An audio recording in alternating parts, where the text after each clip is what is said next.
Miljardööri epäilee, että hänen uusi vaimonsa pahoinpitelee hänen lapsiaan salaa. Epätoivoisena totuuden perään hän naamioituu vaatimattomaksi puutarhuriksi tutkiakseen, mitä suljettujen ovien takana tapahtuu. Mutta se, mitä hän löytää, muuttaa kaiken.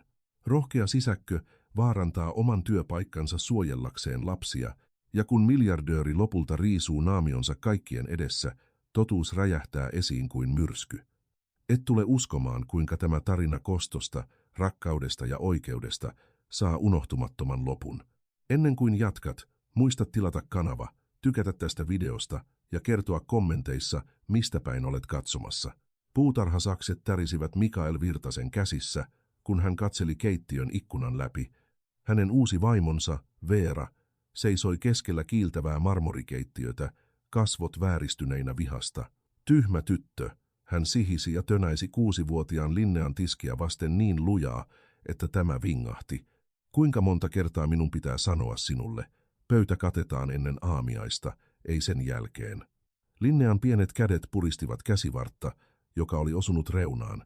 Hänen suuret siniset silmänsä kiilsivät kyynelistä, joita hän yritti pidätellä. Hänen takanaan 2-vuotias Eeli istui lattialla leikkipalikoidensa vieressä, katsellen hiljaa ja hämmentyneenä. Älä seiso siinä, Veera tiuskaisi hänelle. Kerää nuo. Olette molemmat samanlaisia, laiskoja ja lellittyjä.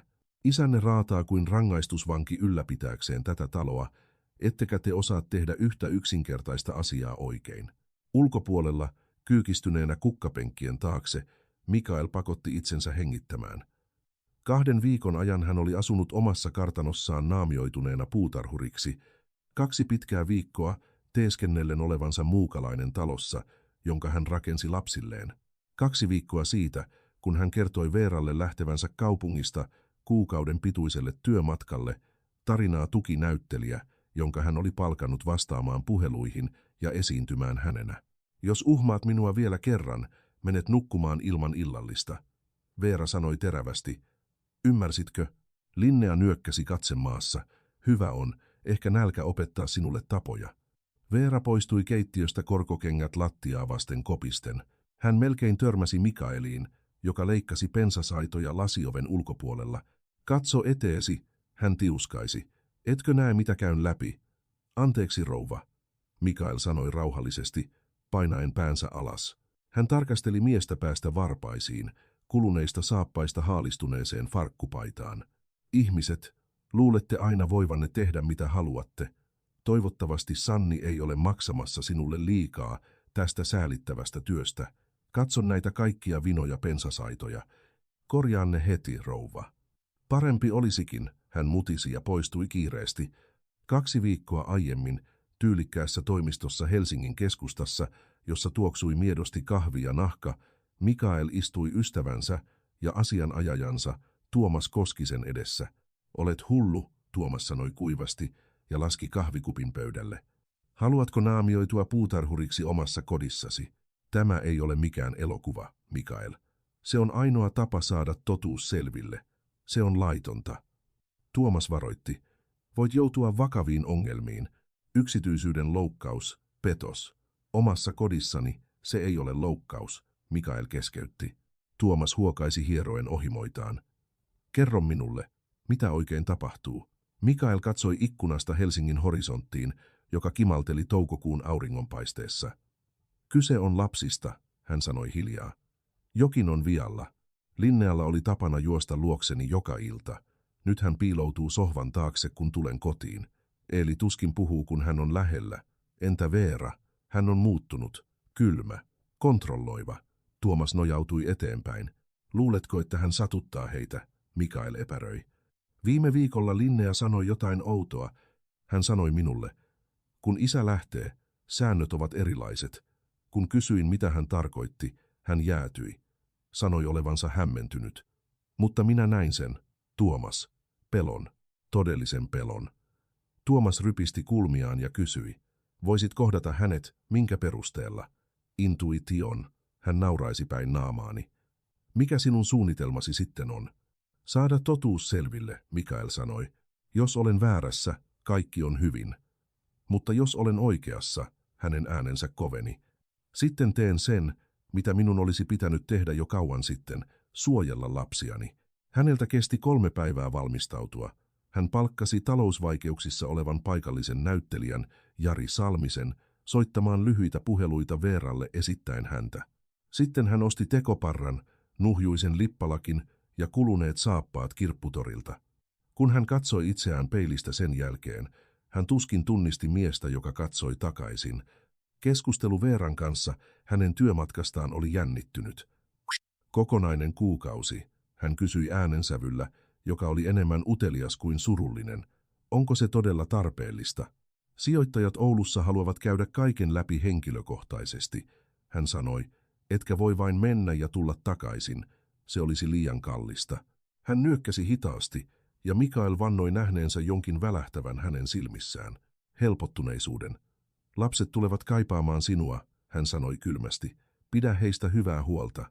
Totta kai, hän hymyili hieman. Voit luottaa minuun. Sinä iltana, kun hän teeskenteli pakkaavansa matkalaukkuja matkalle, jolle hän ei koskaan lähtisi, hän kuuli naisen puhuvan puhelimessa. Kyllä, hän on poissa kokonaisen kuukauden, hän kuiskasi. Lopultakin voin laittaa tämän talon järjestykseen. Seuraavana aamuna puutarhuri saapui. Sanni, sisäkkö, jonka he olivat palkanneet 3 viikkoa aiemmin, avasi takaoven. Hän näytti olevan noin 28-vuotias. Ruskeat hiukset kiinni poninhännällä, ystävälliset, mutta varovaiset silmät. Sinun täytyy olla uusi puutarhuri, hän sanoi lempeästi. Kyllä, rouva, nimeni on Roope. Mikael vastasi peitellen ääntään. Minä olen Sanni. Rouva Veera sanoi, että aloittaisit tänään. Hän opasti miehen tehtävien pariin, ruusujen leikkaamiseen, suihkulähteen puhdistamiseen, ja mies tarkkaili hänen käytöstään tarkasti. Hän oli kunnioittava, mutta luja, ei koskaan nöyristelevä. Jokin hänen ystävällisyydessään vaikutti aitolta, harvinaista siinä talossa. Veera astui keittiöön heti, kun mies lähti ulos. Tässä on puutarhuri, Sanni sanoi. Veera loi häneen nopean, halveksivan katseen. Toivottavasti hän on parempi kuin edellinen. Se mies oli hyödytön. Teen parhaani, rouva, Mikael sanoi hiljaa. Parempi olisikin. En siedä epäpätevyyttä. Tuntikausien ajan Mikael työskenteli hiljaisuudessa. Hänen pehmeisiin käsiinsä tuli rakkoja työkaluista, mutta fyysinen kipu ei ollut mitään verrattuna ahdistukseen katsella omaa kotiaan ulkopuolelta, teeskennellen olevansa vieras lastensa maailmassa. Aamupäivän aikoihin lasiovi avautui. 6-vuotias Linnea astui ulos pitäen pikkuveljään kädestä. Eeli käveli hänen rinnallaan kömpelösti, mutta määrätietoisesti. Kuka tuo on? Linnea kysyi. Uusi puutarhuri, Sanni vastasi lempeästi. Hänen nimensä on Roope. Linnea kallisti päätään tutkien uteliaana ja viattomana. Missä herra Mikko on? Hän löysi toisen työpaikan. Sanni vastasi. Mikael piti katseensa maassa leikaten ruusupensasta. Kun hän kuuli tyttärensä lempeän äänen kutsuvan häntä herraksi isän sijaan, se satutti syvemmältä kuin hän osasi odottaa. Huomenta, hän mutisi. Huomenta, Linnea sanoi ujosti. Eeli vilkutti, hänen pienet sormensa puristuen nyrkkiin. Kun he palasivat sisälle, Mikael huomasi tytön hartioiden painuvan kasaan. Nauru, joka ennen täytti tuon pihan, oli kadonnut, korvautunut hiljaisuudella. Keskipäivällä Sanni toi lasillisen vettä ja voileivän. Ajattelin, että sinulla voisi olla nälkä. Kiitos, hän sanoi yllättyneenä. He istuivat yhdessä koivun alla, saman puun, jonka hän oli istuttanut Linnean syntyessä. Oletko tehnyt tätä kauan? Hän kysyi. Työ on rehellistä työtä, hän vastasi. Perhettä? Hän piti tauon. Eronnut. Ei lapsia. Olen pahoillani. Hän kohautti olkiaan. Elämä ei aina mene niin kuin suunnittelemme. Sanni hymyili. Lapset ovat kilttejä. Tosin, vain hiljaisia. Hiljaisia, hän kysyi varovasti. Sanni epäröi. Ehkä vain kuvittelen asioita. Unohda mitä sanoin. Mutta Mikael näki huolen hänen silmissään, ja sillä hetkellä hän tiesi. Hänen vaistonsa olivat oikeassa. Jotain synkkää oli tapahtumassa tuossa talossa. 3. päivänä Mikaelin naamio ei enää tuntunut oudolta. Märän mullan ja lannoitteen haju tarttui hänen käsiinsä. Hänen selkäänsä särki ainuisesta kumartelusta kukkapenkkien yllä, mutta rintakipu oli pahempi, voimattomuus nähdä lastensa elävän hiljaisessa pelossa. Sinä iltapäivänä Linnea ja Eeli palasivat esikoulusta ja päiväkodista. Veera otti heidät vastaan keittiössä.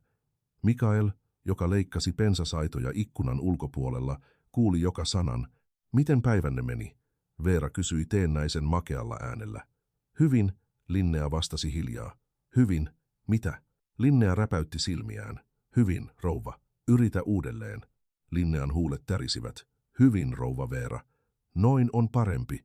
Viekää nyt veljenne yläkertaan ja pitäkää huoli, ettei hän koske mihinkään. Kyllä, rouva Veera. Mikael nielaisi. Hänen lapsensa eivät koskaan puhuneet noin. Heillä oli tapana kutsua kaikkia nimeltä, jopa työntekijöitä. Veera oli muuttanut heidät vieraiksi. Tuntia myöhemmin Eelin vaimeat itkut kaikuivat käytävällä. Mikael nosti katseensa pensaista juuri ajoissa nähdäkseen pojan horjuvan ulilos keittiöstä puristaen pehmonorsuaan. Veera ilmestyi sekunteja myöhemmin terävällä ja jäätävällä äänensävyllä. Mitä minä sanoin sinulle tuon saastaisen lelun raahaamisesta ympäri taloa? Hän tiuskaisi ja tempaisi sen pojan käsistä. Eeli vingahti ojentaen pieniä käsivarsiaan ottaakseen sen.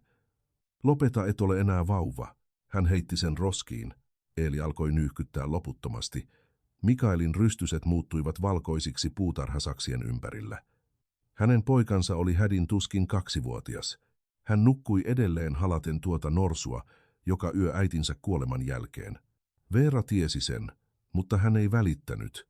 Sanni astui sisään hiljaa, pidellen keittiöpyyhettä. Rouva Veera, hän sanoi pehmeästi, voin pestä lelun, jos haluatte. Se on helppo puhdistaa. Veera kääntyi, hänen silmänsä kaventuivat.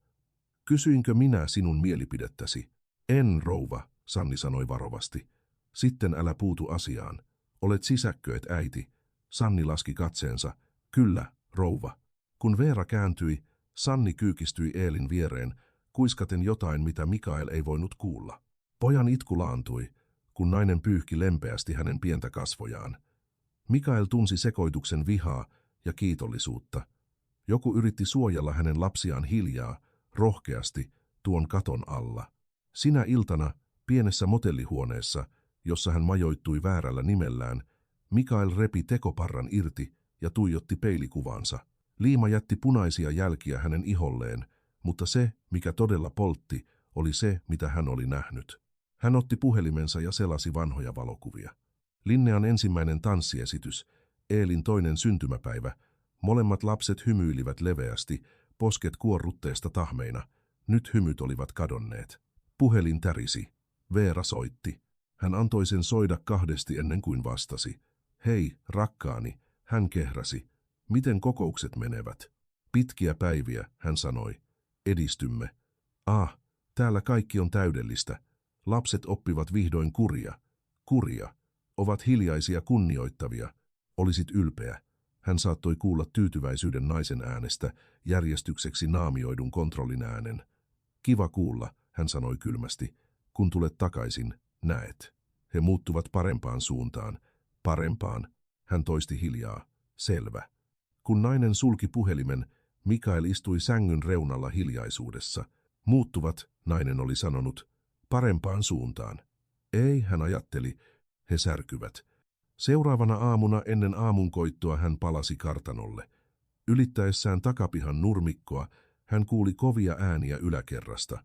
Veeran ääni, terävä ja raivostunut, ja Linnean ääni, tärisevä, hän hiipi Linnean huoneen ikkunan alle. Verhot olivat tarpeeksi auki, jotta sisälle näki. Veera seisoi lapsen sängyn vieressä, peitto puoliksi vedettynä. Kutsutko tätä sänkyä pedatuksi? Luuletko, että näin nuori neiti siivoaa huoneensa? Minä yritin. Linnea kuiskasi, yritä uudelleen. Linnea kamppaili vetääkseen raskaan peiton patjan päälle, hänen pienet kätensä kompastellen kulmiin. Ei noin, Veera huusi. Olet hyödytön, jos et osaa edes sijata sänkyä. Kyyneleet valuivat hiljaa Linnean kasvoille, mutta hän ei lopettanut ennen kuin se oli täydellinen. Noin on parempi. Ensi kerralla tee se heti oikein. Kun Veera lähti, Mikael näki Eelin horjuvan sisään tarrautuen peittoonsa. Linnea polvistui halaten veljään tiukasti. Kaikki on hyvin, hän kuiskasi, ääni tuskin kuuluvana. Kaikki on hyvin. Mikael painoi otsansa seinää vasten täristen. Jokainen vaisto huusi menemään sisään ja lopettamaan sen, mutta hän ei voinut, ei vielä ennen kuin hänellä oli todisteita.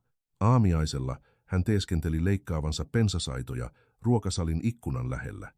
Veera otti itselleen lautasellisen munakokkelia, pekonia ja paahtoleipää. Antoi Linnealle puolet ja Eelille vain pienen kupin maitoa ja yhden leipäviipaleen. Se riittää, hän sanoi kuivasti. Saanko syödä vielä vähän? Linnea pyysi ujosti. Minulla on yhä nälkä. Veera löi haarukkansa pöytään. Haluatko tulla lihavaksi? Sitäkö haluat? Lapset, jotka syövät liikaa, häpäisevät vanhempansa. Linnea kutistui tuolissaan. En, rouva. Syö sitten, mitä annoin sinulle. Sanni ilmestyi hiljaa ovelle. Rouva Veera, voinko laittaa jotain lisuketta pienelle? Hän on vasta 2-vuotias. Veera kääntyi jyrkästi. Kyseenalaistatko sinä, miten ruokin lapsiani?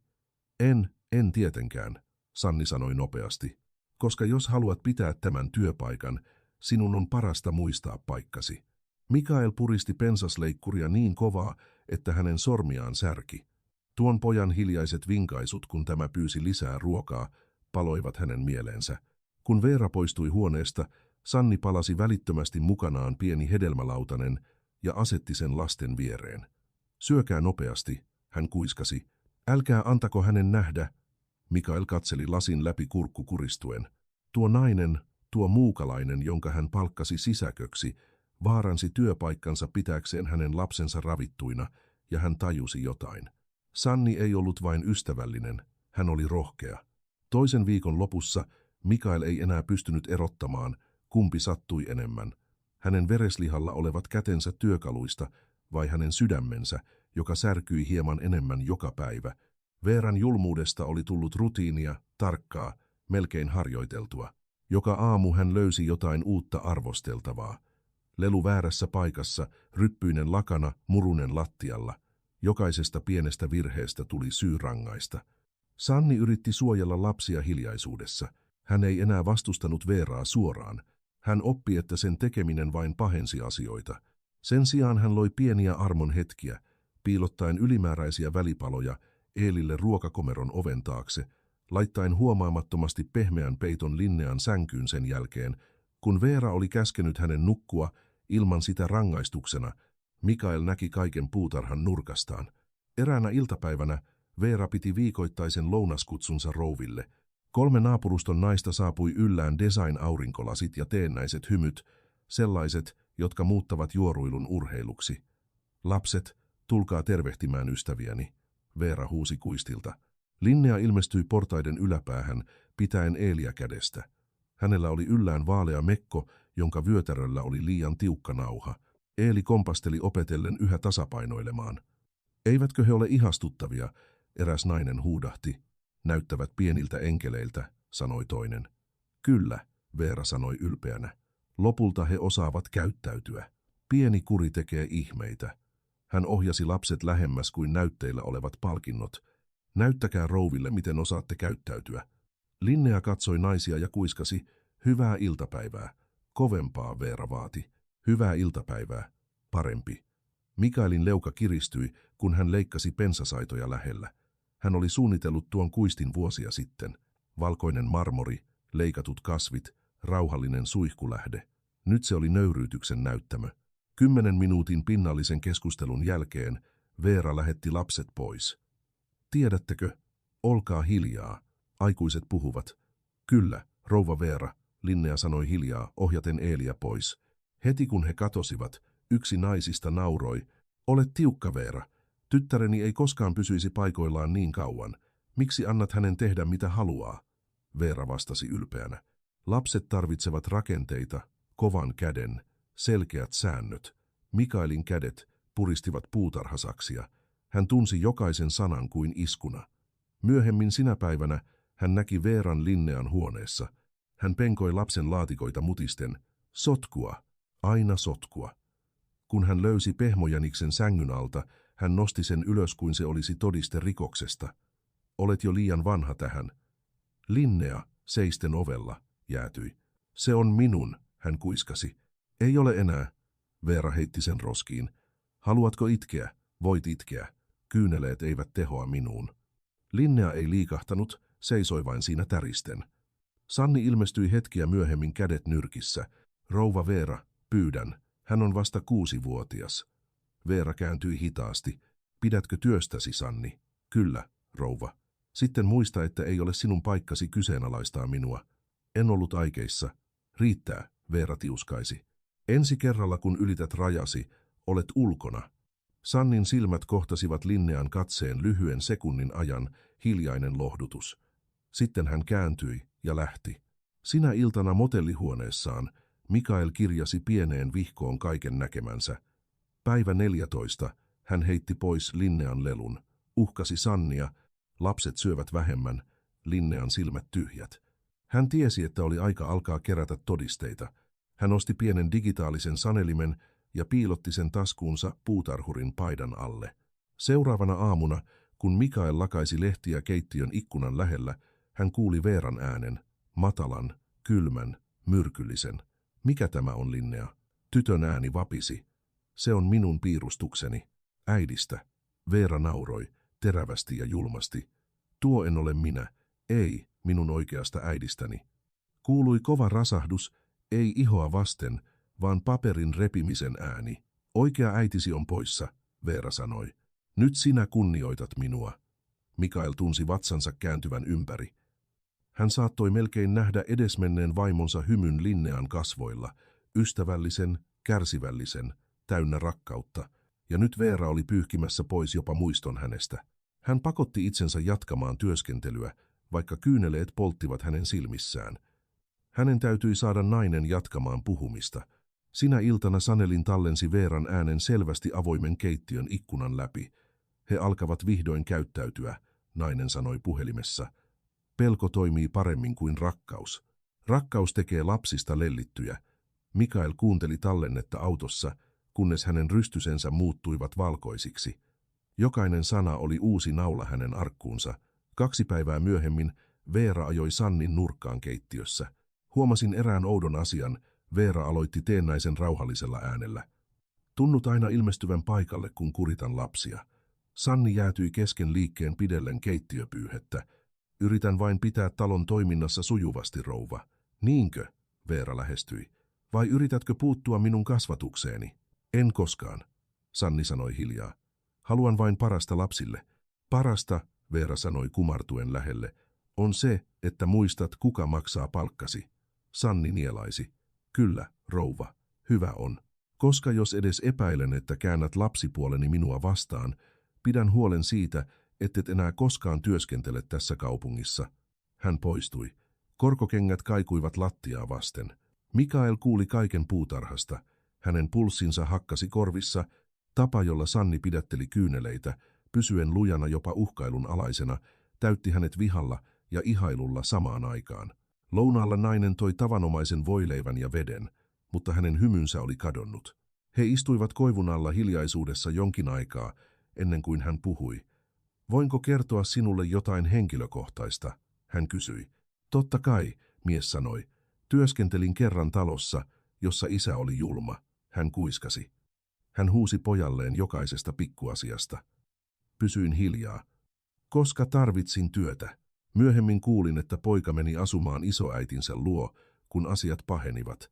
Vannoin, etten koskaan enää pysyisi hiljaa. Mikael katsoi häntä kurkku kuristuen. Sinun ei pitäisi joutua valitsemaan oikein tekemisen ja työpaikan säilyttämisen välillä. En välitä enää, nainen sanoi pehmeästi. Yhdenkään lapsen ei pitäisi joutua pelkäämään omassa kodissaan. Mikael halusi kertoa hänelle kaiken, kuka hän todella oli, miksi hän oli siellä, mutta hän ei voinut. Ei vielä. Kun Sanni katsoi ylös, hän hymyili kevyesti. Muistutat minua jostakusta, hän sanoi. Isästäni. Hän oli hiljainen, mutta kun hän puhui, kaikki kuuntelivat. Ensimmäistä kertaa viikkoihin Mikael hymyili takaisin. Kuulostaa hienolta mieheltä. Hän oli, nainen sanoi. Hän uskoi, että ystävällisyys on eräänlaista voimaa. Sinä iltana Mikael ei pystynyt nukkumaan. Hän kävi läpi jokaisen hetken, Sannin rohkeuden, Veeran julmuuden, lasten hiljaisen vastarinnan. Hän tiesi, että tarkkailuaika oli loppumassa. Pian hän toimisi, mutta ensin hän tarvitsi kiistämättömiä todisteita ja oikean hetken paljastaa, kuka hän todella oli. Hän kuiskasi pimeyteen. Kestä vielä vähän, Linnea. Kestä, Eeli. Isä on jo melkein perillä. Osa 6. Seuraavat päivät tuntuivat lähtölaskennalta, jokainen aamunkoitto raskaampi kuin edellinen. Mikael heräsi ennen auringonnousua, jo pukeutuneena puutarhuriksi, odottaen hetkeä, jolloin hän voisi vihdoin luopua naamiostaan. Hän ei tarvinnut odottaa kauan. Sinä perjantai-aamuna talo oli oudon hiljainen. Ei piirrettyjä olohuoneessa, ei naurua, ei aamiaisen ääniä, vain Veeran terävä ääni kaikumassa käytävällä. Kutsutko tätä puhtaaksi? Hän huusi. Tämä sänky näyttää sikolätiltä. Mikael jäätyi Linnean ikkunan ulkopuolelle. Lasin läpi hän näki 6-vuotiaan tyttärensä seisomassa sängyn vieressä, lakanat venytettyinä, mutta ei täydellisesti. Minä yritin, rouva Veera, Linnea sanoi, ääni tärisevänä. Tyhmä tyttö, sinä olet 6-vuotias, et tyhmä. Veera repäisi peiton ja heitti sen lattialle. Tee se uudelleen. Linnean pienet kädet tärisivät, kun hän viikkasi jokaista kulmaa. Eeli katseli ovelta tarrautuen peittoonsa. Kun Veera kääntyi häneen, poika vingahti. Mitä sinä katsot? Mene alas, ennen kuin saat osasi myös. Seuraavana aamuna, kun Mikael lakaisi lehtiä keittiön ikkunan lähellä, hän kuuli Veeran äänen, matalan, kylmän, myrkyllisen. Mikä tämä on, Linnea? Tytön ääni vapisi. Se on minun piirustukseni. Äidistä. Veera nauroi, terävästi ja julmasti. Tuo en ole minä, ei, minun oikeasta äidistäni. Kuului kova rasahdus, ei ihoa vasten, vaan paperin repimisen ääni. Oikea äitisi on poissa, Veera sanoi. Nyt sinä kunnioitat minua. Mikael tunsi vatsansa kääntyvän ympäri. Hän saattoi melkein nähdä edesmenneen vaimonsa hymyn Linnean kasvoilla, ystävällisen, kärsivällisen, täynnä rakkautta. Ja nyt Veera oli pyyhkimässä pois jopa muiston hänestä. Hän pakotti itsensä jatkamaan työskentelyä, vaikka kyyneleet polttivat hänen silmissään. Hänen täytyi saada nainen jatkamaan puhumista. Sinä iltana Sanelin tallensi Veeran äänen selvästi avoimen keittiön ikkunan läpi. He alkavat vihdoin käyttäytyä, hän sanoi puhelimessa. Pelko toimii paremmin kuin rakkaus. Rakkaus tekee lapsista lellittyjä. Mikael kuunteli tallennetta autossa, kunnes hänen rystysensä muuttuivat valkoisiksi. Jokainen sana oli uusi naula hänen arkkuunsa. 2 päivää myöhemmin Veera ajoi Sannin nurkkaan keittiössä. Huomasin erään oudon asian. Veera aloitti teennäisen rauhallisella äänellä. Tunnut aina ilmestyvän paikalle, kun kuritan lapsia. Sanni jäätyi kesken liikkeen pidellen keittiöpyyhettä. Yritän vain pitää talon toiminnassa sujuvasti, rouva. Niinkö? Veera lähestyi. Vai yritätkö puuttua minun kasvatukseeni? En koskaan, Sanni sanoi hiljaa. Haluan vain parasta lapsille. Parasta, Veera sanoi, kumartuen lähelle. On se, että muistat, kuka maksaa palkkasi, Sanni nielaisi. Kyllä, rouva, hyvä on. Koska jos edes epäilen, että käännät lapsipuoleni minua vastaan, pidän huolen siitä, ettet enää koskaan työskentele tässä kaupungissa. Hän poistui. Korkokengät kaikuivat lattiaa vasten. Mikael kuuli kaiken puutarhasta. Hänen pulssinsa hakkasi korvissa. Tapa, jolla Sanni pidätteli kyyneleitä, pysyen lujana jopa uhkailun alaisena, täytti hänet vihalla ja ihailulla samaan aikaan. Lounaalla nainen toi tavanomaisen voileivän ja veden, mutta hänen hymynsä oli kadonnut. He istuivat koivun alla hiljaisuudessa jonkin aikaa ennen kuin hän puhui. Voinko kertoa sinulle jotain henkilökohtaista, hän kysyi. Totta kai, mies sanoi. Työskentelin kerran talossa, jossa isä oli julma. Hän kuiskasi. Hän huusi pojalleen jokaisesta pikkuasiasta. Pysyin hiljaa, koska tarvitsin työtä. Myöhemmin kuulin, että poika meni asumaan isoäitinsä luo, kun asiat jäivät pahemmiksi. Vannoin, etten koskaan enää pysyisi hiljaa. Mikael katsoi häntä kurkku kuristuen. Sinun ei pitäisi joutua valitsemaan oikein tekemisen ja työpaikan säilyttämisen välillä. En välitä enää, nainen sanoi pehmeästi. Yhdenkään lapsen ei pitäisi joutua pelkäämään omassa kodissaan. Mikael halusi kertoa hänelle kaiken, kuka hän todella oli, miksi hän oli siellä, mutta hän ei voinut. Ei vielä. Kun Sanni katsoi ylös, hän hymyili kevyesti. Muistutat minua jostakusta, hän sanoi. Isästäni. Hän oli hiljainen, mutta kun hän puhui, kaikki kuuntelivat. Ensimmäistä kertaa viikkoihin Mikael hymyili takaisin. Kuulostaa hienolta mieheltä. Hän oli, Sanni sanoi. Hän uskoi, että ystävällisyys on eräänlaista voimaa. Sinä iltana Mikael ei pystynyt nukkumaan. Hän kävi läpi jokaisen hetken. Sannin rohkeuden, Veeran julmuuden, lasten hiljaisen vastarinnan. Hän tiesi, että tarkkailuaika oli loppumassa. Pian hän toimisi, mutta ensin hän tarvitsi kiistämättömiä todisteita ja oikean hetken paljastaa, kuka hän todella oli. Hän kuiskasi pimeyteen. Kestä vielä vähän, Linnea. Kestä, Eeli, isä on jo melkein perillä. Osa 6. Seuraavat päivät tuntuivat lähtölaskennalta, jokainen aamunkoitto raskaampi kuin edellinen. Mikael heräsi ennen auringon nousua jo pukeutuneena puutarhuriksi, odottaen hetkeä, jolloin hän voisi vihdoin luopua naamiostaan. Hän ei tarvinnut odottaa kauan. Sinä perjantai-aamuna talo oli oudon hiljainen. Ei piirrettyjä olohuoneessa, ei naurua, ei aamiaisen ääniä, vain Veeran terävä ääni kaikumassa käytävällä. Kutsutko tätä puhtaaksi? Hän huusi. Tämä sänky näyttää sikolätiltä. Mikael jäätyi Linnean ikkunan ulkopuolelle. Lasin läpi hän näki 6-vuotiaan tyttärensä seisomassa sängyn vieressä, lakanat venytettyinä, mutta ei täydellisesti. Minä yritin, rouva Veera, Linnea sanoi, ääni tärisevänä. Tyhmä tyttö. Sinä olet 6-vuotias, et tyhmä. Veera repäisi peiton ja heitti sen lattialle. Tee se uudelleen.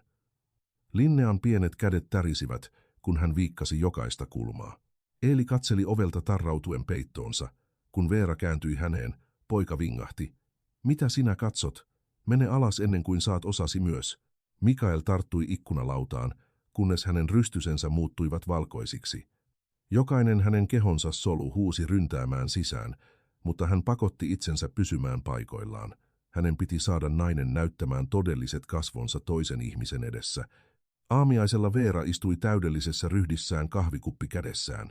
Hän otti itselleen pinon pannukakkuja siirapin kimaltaessa valossa. Linnean lautasella oli yksi pieni pannukakku. Eelillä vain puolikas. Se riittää, hän sanoi kylmästi. Ette tarvitse enempää. Eeli yritti kurkottaa siirappia, ja nainen läimäytti hänen kättään. Ääni oli pehmeä, mutta tuhoisa. Älä ole ahne, hän tiuskaisi. Sanni ilmestyi pidellen mehutarjotinta. Hänen silmänsä haravoivat lasten lautasia. Rouva Veera, ehkä pikkuiselle. Riittää, Veera sanoi keskeyttäen hänet. Olen kyllästynyt mielipiteisiisi. Sannin ääni oli rauhallinen, mutta luja. He ovat lapsia, rouva, heidän täytyy syödä. Veera löi kupin pöytään. Kerrotko sinä minulle, miten johdan taloani? En, mutta... Lähde ulos heti. Sannin kasvot kalpenivat. Rouva, pyydän. Ulos. Linnean silmät täyttyivät kyynelistä nähdessään ainoan aikuisen, joka osoitti hänelle hellyyttä, lähtevän pois. Mikael tunsi sydämensä hakkaavan. Se oli siinä. Veera oli murtumassa. Sinä iltana hän istui motellihuoneessa sanelimensa kanssa, kuunnellen naisen ääntä yhä uudelleen. Jokainen julma sana, jokainen loukkaus, nyt ikuisesti tallennettuna. Seuraavana päivänä hän päätti, se olisi kaiken loppu. Lauantajaamu alkoi kuin myrsky, joka oli puhkeamaisillaan. Mikael saapui ajoissa piiloutuen puutarhapolun lähelle. Sisällä Veera oli keittiössä valmistautumassa jälleen yhteen rouvien lounaaseen. Hän kuuli naisen puhelimessa teennäisen iloisella äänellä. Kyllä, tulkaa keskipäivällä. Näytän, miten lapset ovat parantaneet tapojaan. Naisen sanat käänsivät hänen vatsaansa. Nainen aikoi esitellä heitä uudelleen, näyttää heidän tottelevaisuutensa, heidän pelkonsa. Keskipäivällä 3 naista saapui, heidän naurunsa kaikuen marmorikäytävillä. Mikael jatkoi työskentelyä kuistin lähellä leikaten pensasaitoja, joita ei tarvinnut leikata. Hänen täytyi olla lähellä. Lapset, Veera huusi, tulkaa alas heti. Linnea ilmestyi vaaleansinisessä mekossa, Eeli miniatyyripuvussa. Molemmat näyttivät uupuneilta. Hyvät tavat, Veera varoitti. Hyvää iltapäivää, rouvat, Linnea sanoi pehmeästi. Hyvää iltapäivää, naiset vastasivat kuorossa hymyillen vaivaantuneesti. He ovat ihastuttavia, sanoi yksi. Olet tehnyt upeaa työtä heidän kanssaan. Kuri tekee kaiken eron, Veera vastasi ylpeänä. Ennen he olivat mahdottomia. Nyt katsokaa, täydellisiä. Mikaelin kädet tärisivät, kun hän leikkasi vielä yhden oksan. Täydellisiä, nainen sanoi. Täydellisiä pieniä sätkynukkeja. Hetkiä myöhemmin Linnea ojensi kätensä ottaakseen vesilasin. Lasi lipesi ja särkyi lattialle. Huone hiljeni. Katso mitä teet. Veeran ääni oli pelkkää myrkkyä. Minä olen pahoillani, Linnea kuiskasi. Pahoillaan olo ei riitä. Veeran kasvot muuttuivat punaisiksi vihasta. Hän kohotti kätensä. Mikael astui askeleen eteenpäin, mutta ennen kuin hän ehti liikkua, Sanni ilmestyi ovelle. Lopeta, hän huusi asettuen heidän väliinsä. Isku osui Sanniin, kovaa, kaikuen kuistilla. Hän horjahti, poski jo punaisena. Veera jäätyi, silmät liekehtien. Kuinka kehtaat? En anna teidän lyödä häntä, Sanni sanoi, ääni tärisevänä mutta lujana. Hän on 6-vuotias. Hän on vain lapsi. Olet erotettu, Veera sylki, ja pidän huolen, ettet enää koskaan tee töitä. Tehkää mitä on tehtävä, Sanni sanoi, mutta te ette koske häneen. 3 vierasta olivat halvaantuneita, tietämättä pitäisikö heidän puuttua asiaan vai paeta. Mikaelin sydän jyskytti rinnassa. Oli aika. Hän pudotti puutarhasakset ja astui esiin. Nyt riittää. Kaikki kääntyivät. Veeran raivo muuttui inhon ilmaukseksi. Ja sinä, mitä sinä teet täällä? Palaa töihin. Mikael suoristautui. Hänen äänensä oli rauhallinen, kuolettavan rauhallinen. Sanoin, että nyt riittää. Jokin hänen äänensävyssään sai naiset vilkuilemaan toisiaan hermostuneesti. Veeran itsevarmuus horjui. Kuka luulet olevasi? Mikael nosti kätensä, repäisten tekoparran kasvoiltaan. Huone näytti lakkaavan hengittämästä. Ensin tuli hämmennys, sitten kauhu. Yksi naisista haukkoi henkeä. Mikael Virtanen. Veera horjahti taaksepäin. Ei, tuo on mahdotonta.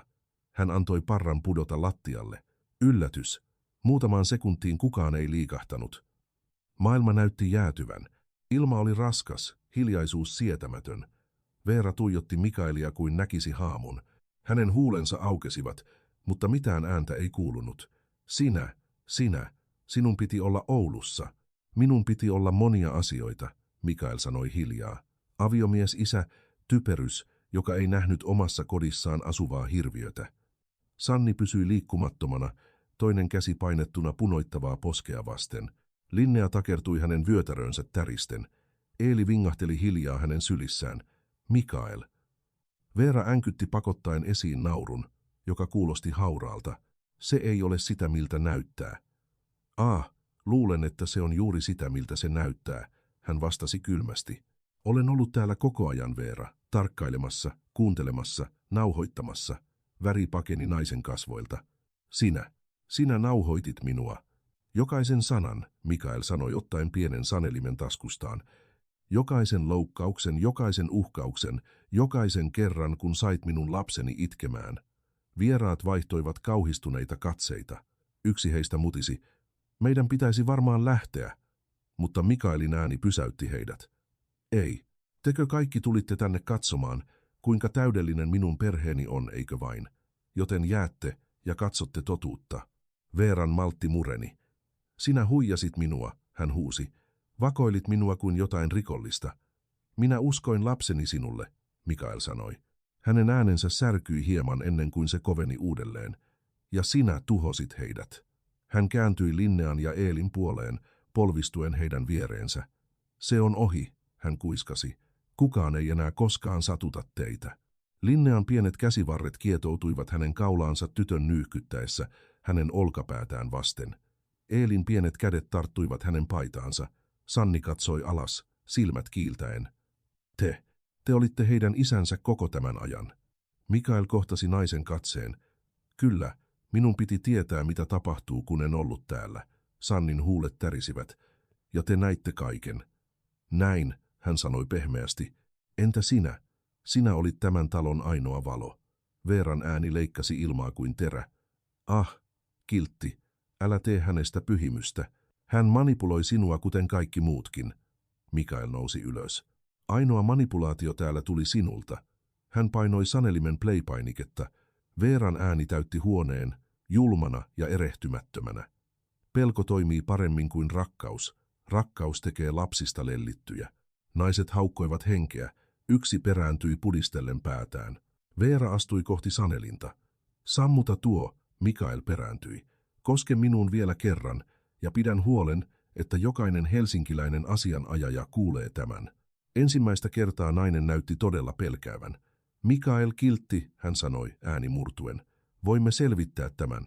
Voin hakea apua, terapiaa. Et, hän keskeytti. Sinun osaltasi tämä on ohi. Asianajajani valmistelee jo avioeropapereita. Pakkaa tavarasi ja lähde tänään, et tule koskaan enää näkemään näitä lapsia. Naisen kasvot vääristyivät raivosta. Et voi ottaa heitä minulta, he eivät koskaan olleet sinun otettaviksesi. Sanni säpsähti, kun Veera astui jälleen eteenpäin, mutta Mikael tarttui naisen ranteeseen kesken liikkeen. Hänen äänensä laski kuiskaukseksi, joka oli kylmempi kuin marmori hänen jalkojensa alla. Koske häneen tai minun lapsiini vielä kerran, ja tulet anomaan armoa, jota et koskaan osoittanut heille. Veera veti käsivartensa pois, hengittäen raskaasti.